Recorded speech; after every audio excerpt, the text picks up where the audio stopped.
இன்றே டவுன்லோட் செய்து உங்கள் ஃபேவரட் ஷோக்களை என்ஜாய் பண்ணுங்க. தயவு செஞ்சு லக்ஷ்மிய மிஸ் அண்டர்ஸ்டாண்டிங் பண்ணாத மித்ரா. அவ உண்மையாவே தேவதை. ஓஹோ, தேவதையா? இந்த தேவதை சம்யுக்தா வேஷம் போட்டு எங்க வீட்டுக்குள்ள எதுக்கு வந்தா?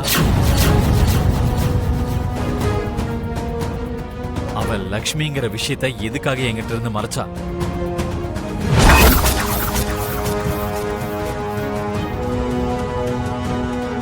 ஒரு சில காரணங்களால லக்ஷ்மியால உங்ககிட்ட உண்மையை சொல்ல முடியல மித்ரா.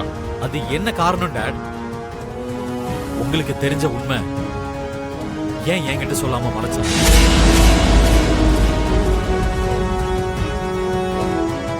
அண்ணி சம்யுக்தா மாதிரி வீட்ல இருந்தது உன்னை காப்பாத்துறதுக்காக தான்.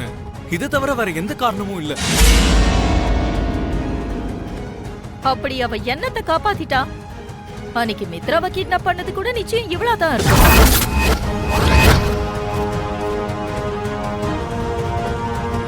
ஆமா, இந்த லக்ஷ்மி தான் மித்ராவை கிட்னாப் பண்ணி அவளை காப்பாத்தின மாதிரி நாடகம் ஆடணும்னு நினைச்சா.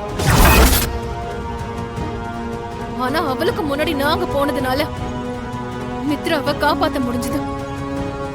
இவ தப்பு மட்டும்தான் செஞ்சிருக்கா, ஆனா அத கவர் பண்றதுக்கு இன்னும் சில தப்புகளை செஞ்சிருக்கா. யார தப்பு செஞ்சாங்கன்னு சொல்றீங்க சின்னத்த? யார ஏமாத்துனாங்க? இது எல்லாத்தையும் ஆரம்பிச்சு விட்டதே நீங்க தான். எங்கேயோ இருந்த என் அக்காவை கூட்டிட்டு வந்து ஜாதகம்ன்ற பேர்ல கல்யாணத்தை பண்ணி வச்சு அவங்க வாழ்க்கையோட நீங்க விளையாடி இருக்கீங்க.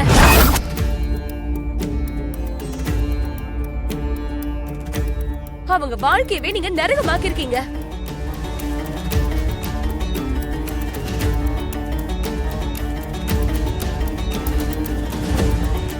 எந்த நிமிஷம் மாமாவோட கல்யாணம் ஆச்சோ அந்த நிமிஷத்துல இருந்து என் அக்கா அழுதுகிட்டே தான் இருக்காங்க. இன்னும் எவ்வளவு நாள் தான் ஆள வைப்பீங்க? இன்னும் எத்தனை நாள் தான் சித்திரவதை பண்ணுவீங்க? ஜானு,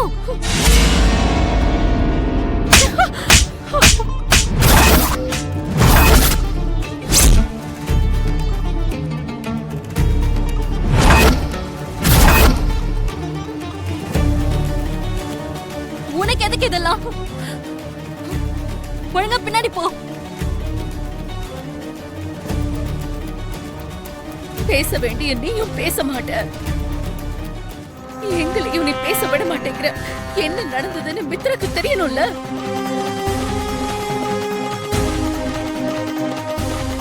ஒண்ணு நீயாவது சொல்லணும், இல்ல நாங்களாவது சொல்லணும்ல. யாரும் எதுவும் சொல்ல வேண்டிய அவசியம் இல்ல மாம். அவ செஞ்ச காயம் என் மனசுக்கு தெரியும். அந்த காயம் எப்பவுமே மாறாது.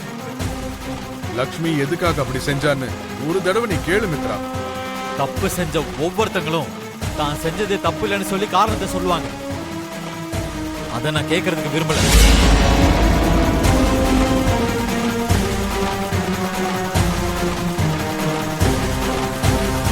அதெல்லாம் காரணம் இல்லைன்னு, அதான் உண்மை.